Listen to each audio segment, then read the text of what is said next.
Welcome everybody back to the Life of the Party podcast. This is episode number 5, part 2 of the DJ City Japan 10-year anniversary. Let's get it started. Ohio. Ohio. Ohio gozaimasu. First Japanese word I learned. Ohio, raised overseas in Japan. Ohio, land of the rising sun. Ohio, yeah that's right, it's time to have some fun.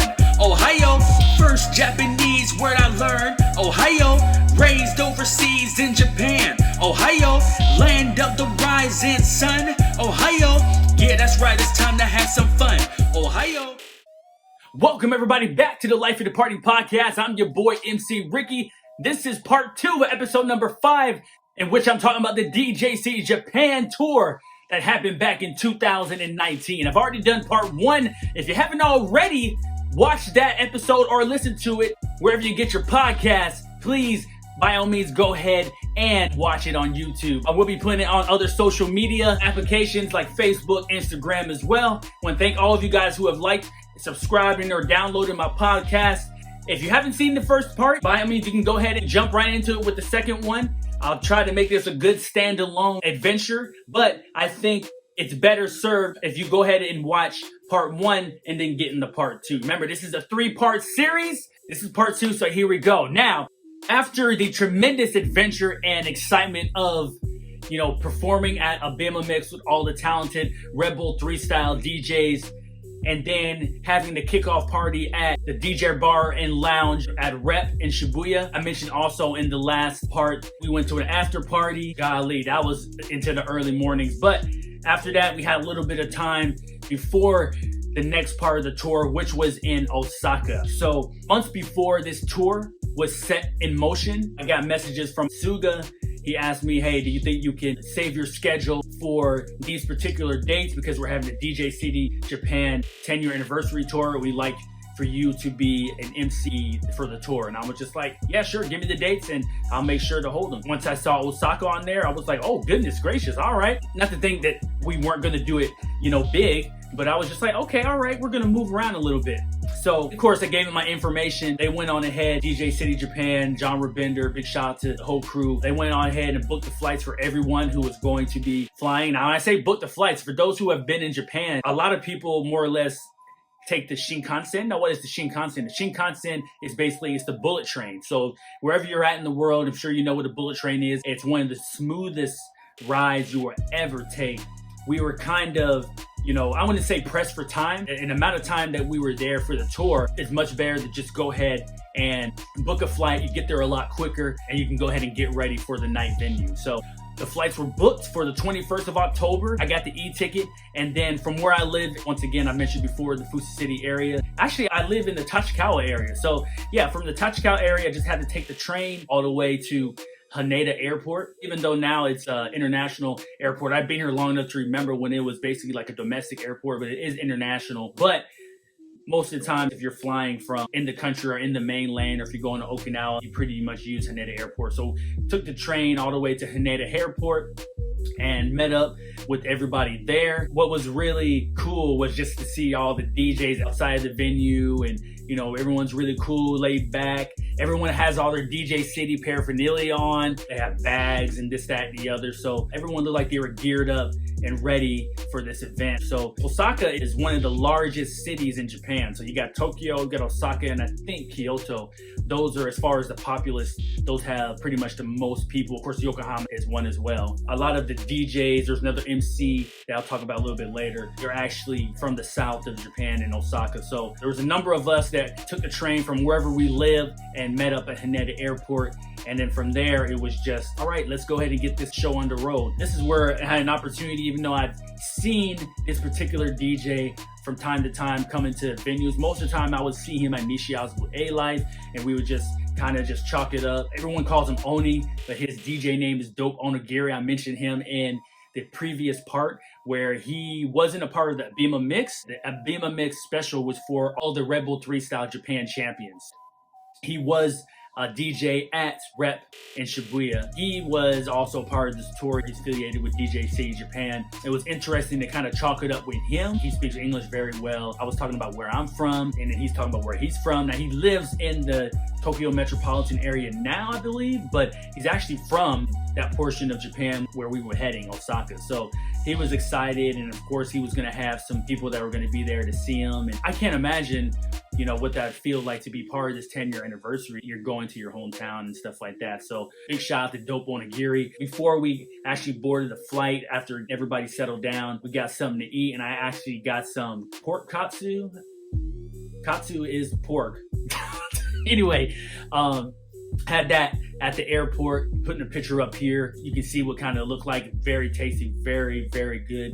And me and Only were just kind of sitting there, and we were talking, like I said, once again. He was talking about how he got involved with DJ City Japan, and basically I believe at his school or the university that he went to, he won a competition that was either sponsored or affiliated with Red Bull as part of kind of the Red Bull 3 style. So they had something that was unique to that school, and he actually won that competition. And then from that point on, he's been DJing, and he's been associated with John Rabinder and DJ City Japan. So big shout out to Oni once again. Keep doing your thing, man. I see you on the Beam of Mix. I'll be out there once everything kind of calms down, but you keep on doing your thing, man. So anyway, we got on the flight, and of course we got all the managers there. We had the photographers. There's going to be people that we're going to be meeting there as well. It's a really quick flight. It's less than 2 hours away. I want to say it's a little over an hour flight. So it's just literally snap of the fingers and you're there. So of course we touched down, we grabbed our gear and everything. We got some people from Osaka that met us there. I took a picture of the Osaka airport. The third time that I was able to go to Osaka. One time I went for vacation. That was really fun with Universal Studios. Had some really, really nice food. The first time I went to Osaka, I went with my promotion group, SBE, and we threw a party. Golly, at one of the venues, all right? I'm just going to say one of the venues. So that was really fun. You know, we stayed there for about a day. Really quick turnaround. We go down there. You know, we're not looking to, you know, do anything more than just having some fun, eating some good food, throwing a party, and then shoot right back up. That first time I went, we actually drove. We had a van, and we drove a van all the way down there, drove all the way up. So if you're driving, it takes about 12, 13, 14 hours. So you can see why you either want to take the Shinkansen or take a flight. I'd much rather take a flight. A little more expensive, but hey, it get there quick, fast, and easy. And it gave us time once we got to the rooms to kind of just, you know, chill out, because once we got to the airport, the amount of time that we had before we had to do sound check and whatnot, it wasn't that much time. But if you didn't know anything about Osaka, I'll give you just a little bit of information about Osaka. It's in the south of Japan, large, populous city. Like I mentioned before, I believe one of the 3 largest cities in Japan. It's known for kind of its street hearty food. There's 2 different types of food that whenever I think about Osaka, I think a lot of people, you know what I'm about to say. If you ever been to Osaka, you have the takoyaki. I have a picture of that up here. And then you have the okonomiyaki. Oh my gosh, I just totally destroyed that. Destroyed it. Oh my gosh, okay. I'm not even gonna try. Oh man, how can I be in Japan all this time and I can't even pronounce it? All right, so I'm going to say it correctly, edit it, and then throw it in here, all right? Okonomiyaki. I believe that's how you say it. Anyway, those are kind of the 2 street hearty foods that are kind of synonymous with Osaka. Of course, there's some other things as well. And of course, the nightlife. So a lot of people talk about the nightlife. And like I mentioned before, there's things like Universal Studios Japan is down in Osaka. You also have the Osaka Castle.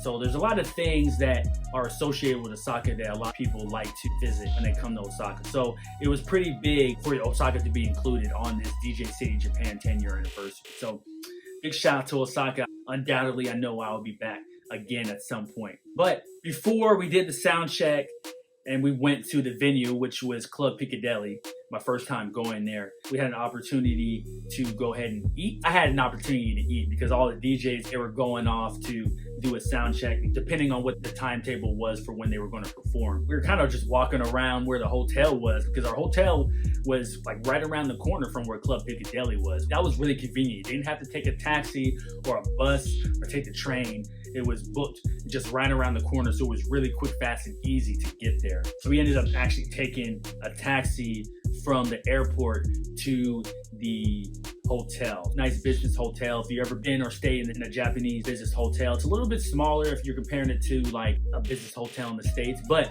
it has everything you need. It had a TV, it had Wi-Fi, it had a refrigerator, and then it had did it have a refrigerator? Might not have had a small refrigerator. They want you to go out and buy some stuff, but I'm pretty sure it had a small refrigerator, of course, the toilet, the bathroom, and everything. It has everything you need. Like I said, they're anticipating you don't want to spend all the time in your room if you're in Osaka. And we definitely were not going to be in the room. I think I spent all of about maybe 3 or 4 hours in the room, and I was just asleep. But anyway, we got there. Some of us met downstairs, and we were gonna go get something to eat. So we were just kind of walking around, and we were just like, so what you want to eat? What do you want to eat? And I was speaking to one of the managers. His name is Yuki, and we had talked previously, like I mentioned before in the first part, DJC Japan has a regular party at Work Shinjuku.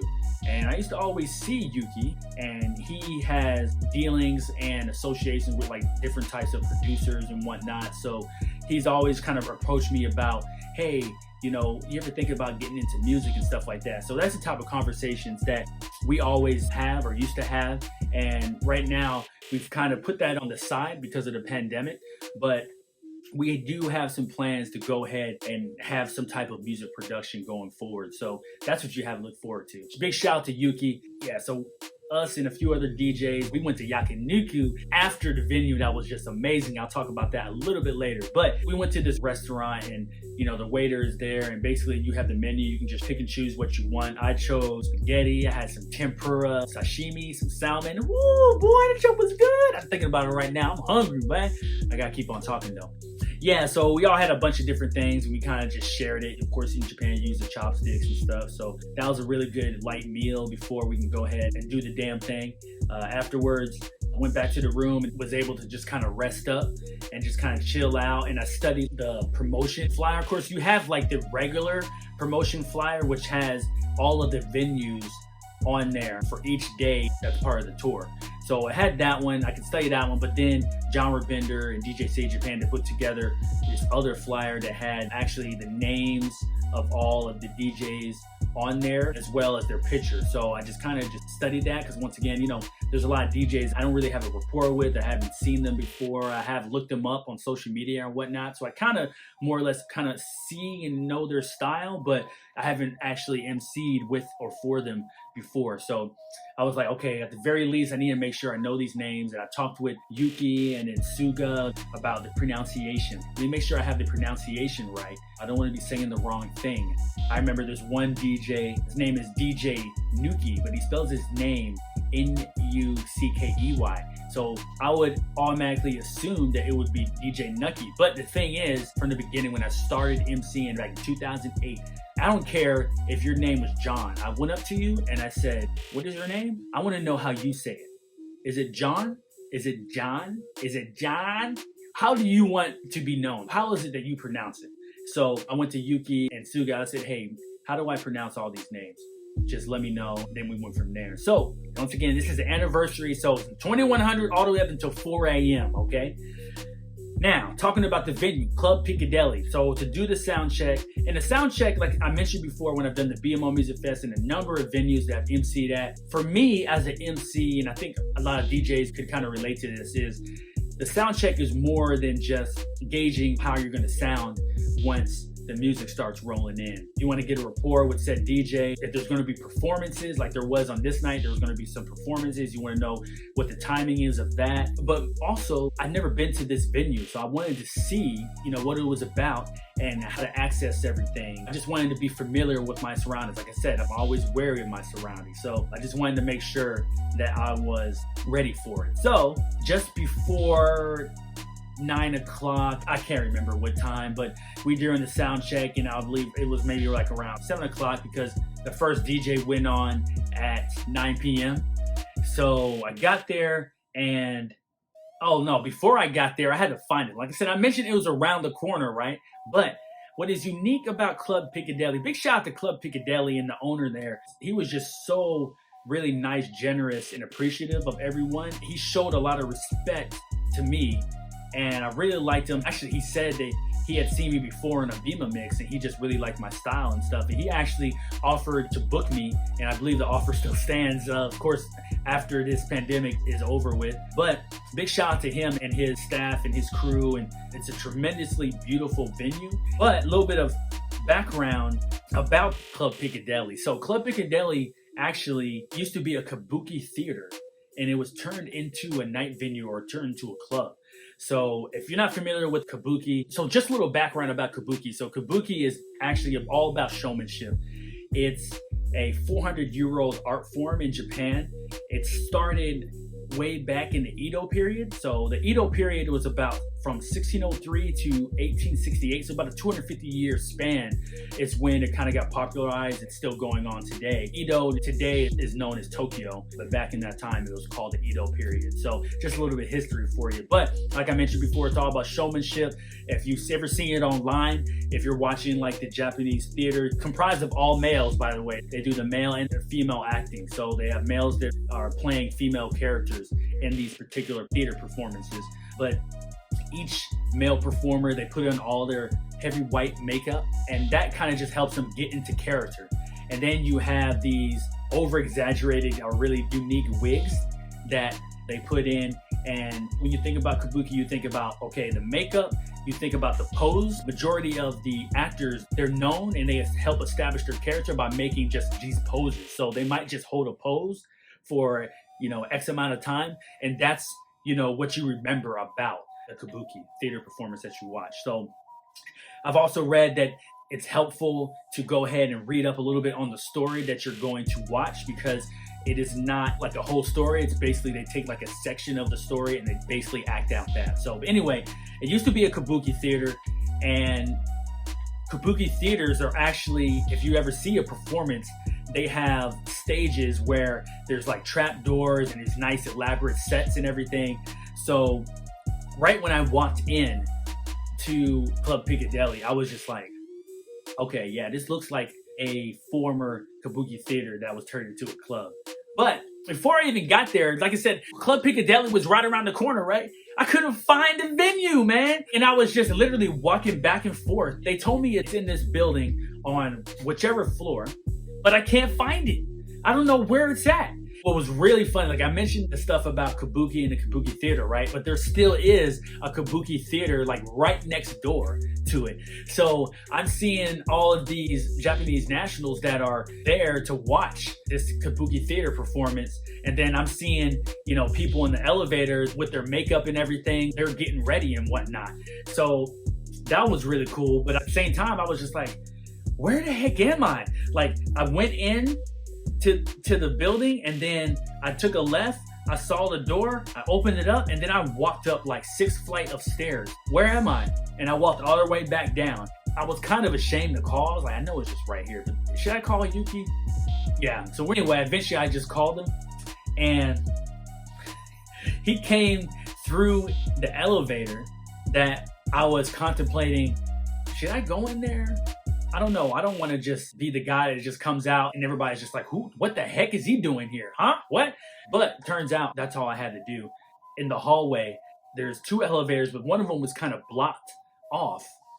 And I wasn't sure if that was the one that I had to use, but that was the one I had to use. So I guess kind of a miscommunication. But anyway, Yuki came out, he got me, we went upstairs. Once I got into Club Piccadilly, I was absolutely blown away from how it looked. It had been dressed up by Choji and his John Rabinder DJ City Japan crew. So as I walked around the venue, there was DJ City Japan stickers on the floor, John Rabinder stickers on the floor, on the walls, on the tables. There was all types of decorations that was set up. And then I was just like, wow, oh my goodness. All right. And that's what, him and his team did whilst, the DJs and all of us were kind of getting ready to set up and get ready for the venue. But you kind of come in off on one side of Club Piccadilly and you walk in, and they have a stage there. It's elevated off of the main floor. On the stage, of course, is the DJ booth. So the DJ booth is pretty wide. Also, there you have where the sound engineers are. They're kind of off on the side a little bit, but you can see them. So you have the DJ booth, and then the stage is actually extended from the booth because there was going to be some performers later on. Directly behind us, there are 3 large LED screens where you can see all of the promotion videos and who each DJ was and a little bit about them or whatnot. And that would basically just loop all the way through the night. So if this DJ was on, his would come up, and then I had mine, and then other MC had his, and then all the DJs, they all had their own type of video, and it was all intermingled together. So that was really cool and just kind of awe-inspiring to see that that's what people are looking at directly behind. Now, Warp Shinjuku, it's kind of the same setup as well, but I'll get into that in the third part. On the left and the right-hand side, there are VIP sections that are really nice, and they're sectioned off, so you can go ahead and if you reserve VIP, you can go ahead and have bottle service and whatnot. We had the left side of Club Piccadilly, and what I mentioned before at Rep in Shibuya, where we had a lot of Ciroc on deck, that was nothing compared to what was on deck for this night. I mean, it just kept on coming. Yeah, so we had control. He had control of the left side of the club. That was all DJ City Japan. On the right-hand side, that's where you had the customers, and the customers would go there, and I saw a few people that kind of reserved VIP later on for the night. Down on the floor, there's a bar there, and it's really nice. They had a lot of gold champagne bottles. They were lined up on the top part of the bar, and then you had a couple bartenders there. And then, if you needed a drink, if you were on the floor, if you wanted to dance around and whatnot, you could go ahead and do that. Now, what was unique about this is that on the bar, it's not an island bar, but it almost felt like it. I don't think you could go behind it, but there were staircases inside the club going up to the second level of it. At the second level, you were actually level with the actual stage. So I can just imagine how this would look if this was still a Kabuki Theater. You could be on the ground level, or you could be at the sea level. You could be at the level of where the performance was. So, that's how I envision it anyway. But anyway, that was just more VIP, and there's another bar that was there. Off in the back, you had where the bathroom was, and they had this kind of area where you can kind of lounge around and kind of chill out. So there was a lot of DJs and fans, and there was also, some younger fans that came out. Now they left later on once it started getting late, like 12, 1 o'clock, but there were some aspiring DJs that were there, and they actually had like a small, kind of like a DJ prop where it had some turntables or whatnot. You can kind of just take a picture there just to kind of get people into the mindset. The bathrooms are really nice. So when you came up the staircase, you passed by the bar, you went into the back from left to right, then you could go ahead and go into the bathroom. And then you saw more genre bender, DJ City Japan. If you didn't already know, now you know. So the venue was really nice, really beautiful. When I was there for the sound check, it was Useless, which was Yoshi Weiser and Yuki. Together, they formed this group, and basically they DJ back to back. So that was really cool, and I can see, oh wow, this is gonna look just absolutely amazing once the fog machine starts getting going and the lights come on. So the speaker setup was legit, of course. Why wouldn't it be? Being a former Kabuki Theater and being converted to this nice, beautiful venue that a lot of people frequent from time to time. Even those say it was a Monday night, but that didn't make any difference because all the people that showed up later on were fans of music, fans of DJs, fans of DJ City, fans of DJ City Japan. Very much appreciative. Shout out to all of, some of the followers that I got after this particular night from the DJ City Japan tour. And they were just, really appreciative. Like I mentioned, I can't use that word enough, so I'm gonna use it a lot during this podcast episode. But anyway, did the sound check, was comfortable. So now I was like, all right, let's go ahead and go back to the hotel and go ahead and get ready. So I'll go back to the hotel. Now I know how to get there. Thank goodness. Now I know how to get there, so there's no issue. It's like a 3-minute walk. You cross the street, and then, you take the elevator up, and then you're there. So no getting lost. But anyway, I went on ahead and I put my paraphernalia on. Once again, we had the DJ City Japan tour shirts on. There's 2 different versions of it. There's a black version, and then there's the white version. I chose the black version. Of course, right now I'm wearing the DJ City Japan 10-year anniversary tour hat On the other side, it says the 10th. I'm not going to take it off because I didn't get a haircut, so I don't want you to see my hair right now, even though it looks pretty neat. It looks pretty cool. And then I'm wearing some merch, some of the merch that I got from Genre Vendor as part of DJ City Japan later on when I did the Abima mix. So once again, big shout out to Genre Vendor. I'm wearing some merch from them. But got there and the lineup. So let me tell you what the lineup was. All right, so I'm gonna go ahead and read because there's a lot. All right, so you had DJ Akko. All right, you had DJ Ben K. You had DJ B Ball. Mentioned him previously. He was at Abima Mix and he was also at Rep in Shibuya for the first part of the tour. He's actually from Osaka, so big for him. He's a producer. He came. He was there. He was actually the DJ with MC Tyson and Shuriken Pop. So they're the two performers that were performing at Club Piccadilly. You had DJ George, you had DJ Hatan, you had DJ Kento, you had DJ Minami, DJ Mitch, DJ S.U, DJ U.S.K, USK, you had DJ YB, Yoshi Weiser, you had DJ Yuri, you had DJ Forrest, you had DJ Dope Onigiri, or we call him Oni. And then the other MCs, you had MC Mogi. Big shout out to MC Mogi, man. He was really cool. We chopped it up a little bit, took some pictures. He does his thing down in Osaka. He's been doing it for a long time and he knows what he's doing, and it's really cool to meet another MC. And I felt like we were kind of on the same level. So big shout out to him. And then you had myself, MC Ricky. There was another MC there as well. Yeah, so that was pretty much the lineup. Like I said, a lot of DJs associated with this Osaka show that started at 2100 and went all the way up until 4 a.m. So basically, there were a couple DJs that had an hour set. DJ Dope Onigiri and YB, they had an hour set. But then every DJ after that had a 30-minute set. So it was like quick, fast. They did their thing and then they were out of there. But just seeing the lights off in that venue and then seeing the people as they started to come in was just tremendous. It was fun. It was nice to engage with everyone. I emceed for the most part up on the stage. I have to say that it truly was a celebration. Talking with Choji, and he said, just have fun. Of course, he always tells me, make sure you do your job, of course, but go ahead and have fun. It's a celebration. That's what we're here for. That's what everybody's here to see all the DJs and then see you help add what you can to the environment and the atmosphere. So that's all I tried to do. Basically, me and Mogi, we kind of switched off every 30 minutes. So it would be like he would do one DJ, I'd do one DJ, and the other MC, he would kind of switch off as well. So we would do like every 20, 25 minutes. And we just kind of kept on going like that. So ran into a few people that I've known. I ran into this particular individual, Adam. He's really cool. He runs his own business. I always see him at a lot of venues out in Tokyo, the Tokyo metropolitan area, mostly at Nishiazu A Life. So he was there and I was like surprised, like, man. And he was actually like, man, okay, all right. So he came out for the anniversary tour and he had another DJ who was actually here with him from China. So Adam, he travels around and stuff like that, but chopped it up with this particular DJ. And what was unique about that conversation, I noticed he had like earplugs in. I was just like, yeah, does that work? He said, yes, it does. You can actually order these type of earplugs. I can only imagine. I'm not gonna say only imagine.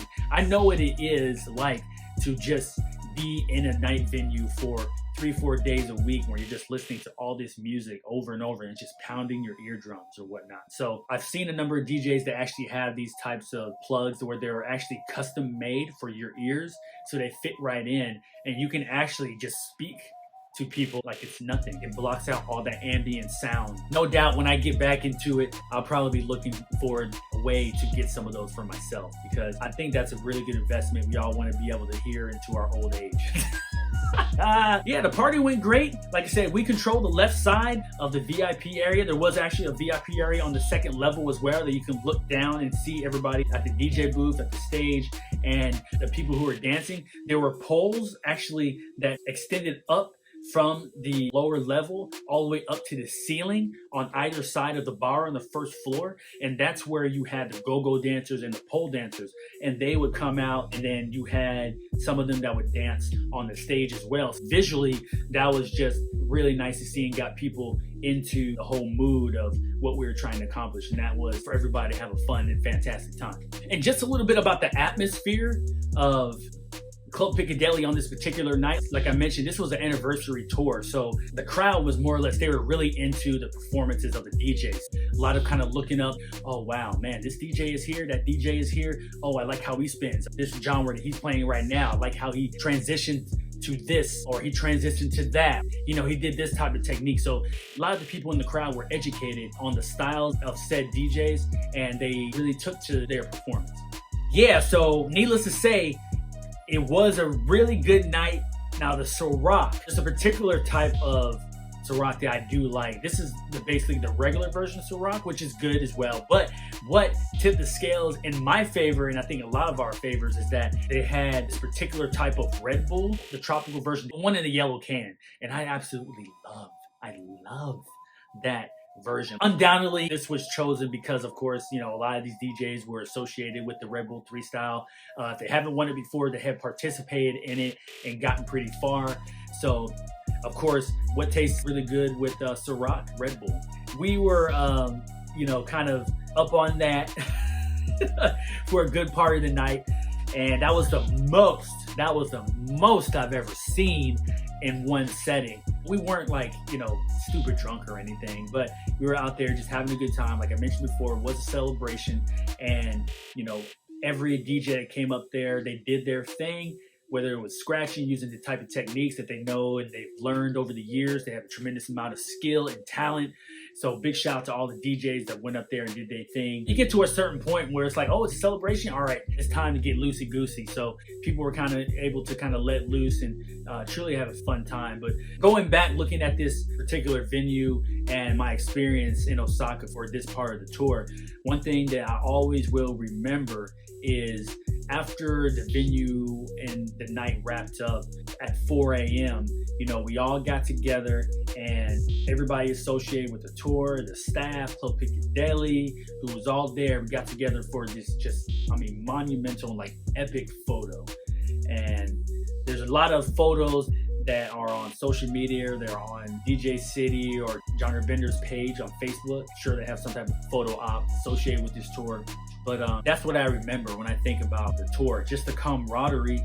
And it's just amazing for me to think about the amazing camaraderie between myself, the other MCs, the DJs amongst themselves, and everybody that was associated with this tour. And, you know, I just try to do what I know I can do. Like I said, I've been in this game at this time for about 11 years.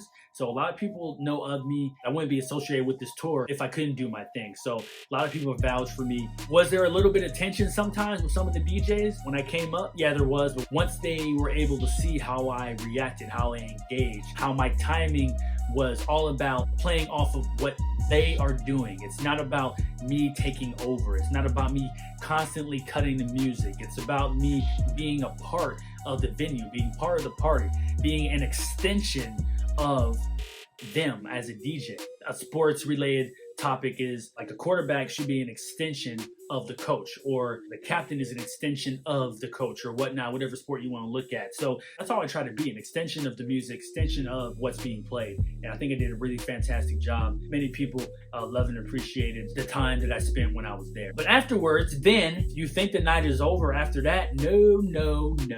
I just like to have fun anyway, but I have spoken to some people before. They'd be like, yeah, you know, I'm just trying to get home and get some rest or whatnot. No. We're here having fun, man. What's next? So what was next is Yakiniku. Yeah, man. Have you ever had Yakiniku before? If you haven't, you are missing out, man. Missing out, ladies and gentlemen. Yakiniku, basically, it's grilled beef or pork or grilled vegetables, not on a skillet, on griddles or on a grill. And it's like small portions that you go ahead and grill. You can either use an electric or gas grill, or even they're used over like wooden charcoals. Either way, whether it's, you know, charcoals or gas, it is extremely tasty and succulent and just good. Of course, depending on the type of meat that you get. But we went to this particular Yakiniku restaurant after the venue went on ahead and wrapped up. And this is all the DJs. All of the DJs, pretty much. I didn't say how many. I mentioned all the names, but golly, how many DJs were actually there. So, all right, I'm counting 1, 2, 3, 4, 5, 6, 7, 8, 9, 10, 11, 12, 13, 14, 15. 15 DJs. Then we also had some performances at Club Piccadilly as well. Yeah, so 15 DJs, a couple artists, and then we had 3 MCs and 2 MCs that were actually on the flyer, me and Mogi. So that was really cool. But yeah, we went to Yakiniku. Oh, man. And by this time, mind you, there's Red Bull and there's vodka just in a lot of our tummies. But just the amount of fun that continued on was just great. I remember, and I got a video of this, of Choji just thanking everybody from the bottom of his heart, and we did like a kanpai. So yeah, we're still drinking. This is like 5 in the morning, and you know, everyone has their nama beer, your oolong hai, or whatever you got. Some people weren't drinking. I'm not saying everybody was, but everybody was there. If you didn't eat, it's fine, but everybody kind of showed up and just showed some respect, because you know, not everybody was going to be a part of the wrap up in Tokyo. So yeah, we were there, and I got some really good photos that I'll treasure and will continue to love to the end of my days. Big shout out to everybody. I can't say that enough. Just the opportunity that this, you know, gave me helped to, you know, not to say that I wasn't already solidified as an MC, but I was more or less always known as being part of the promotion group. Once I kind of started to venture out and do things away from my promotion group, big shout out to my promotion group, big shout out to Maki. Even though he was always pushing me to be with the group, he also gave me a lot of encouragement and a lot of good advice to get out there on my own and to do what I can do to progress and to move on up. So can't thank him enough, along with others, but you'll be hearing his name come up in a number of other episodes as I continue upon this episodic journey of the Life of the Party podcast. After the Yakiniku, there's only so much that I could take of food and, you know, just the beer that we were drinking, okay? Because like I said, it's past like 5 o'clock in the morning, and our flight is leaving at 3:30 p.m. I'm being generous when I say 5 a.m. I want to say it was around 6 or so, and we're still in there, and I'm just like, okay, I need to get some rest. I need to get some sleep, because I'm starting to get real tired, and here's some people sleeping in there. And then I looked around, and then they were contemplating on going to another spot after that. I was like, all right, peace, deuces, I'm out. I got to go back to the room. Let me go ahead and enjoy the room for a little bit. Let me at least sleep a little bit. Golly. Yeah, we wrapped up, and I thanked everyone, all the other DJs. I wasn't going to see them unless they came up to Tokyo or if I go back to Osaka. So I said, you know, one last goodbye, and then I went back to the room, and then I knocked out, and that was pretty much it. You know, we all met up downstairs a little bit later, got something small to eat before we went out to catch the taxi to the airport. We got to Osaka airport, real quick flight, like I mentioned again. You can only imagine why we'd be a little more quiet after getting a minimal amount of sleep. Everybody was cool and good spirits and ready to gear up for the finale of the DJC Japan 10-year anniversary, which is going to be at Warp Shinjuku on November 3rd. And that was just going to be, I mean, I couldn't wait for that. So I'll talk about that in the part 3 finale of my 3-part series of episode 5. I have other episodes that I have recorded that I'm editing right now, so just kind of bear with me. But I want to thank you guys once again for liking and or subscribing to my podcast, Life of the Party Podcast with MC Ricky. Wherever you get your podcast, all you have to do is just search MC Ricky and you should see it pop up. My YouTube channel is Ricky Ricardo, so you can put in Ricky Ricardo. Actually, just put in MC Ricky and you'll see my videos pop up there as well.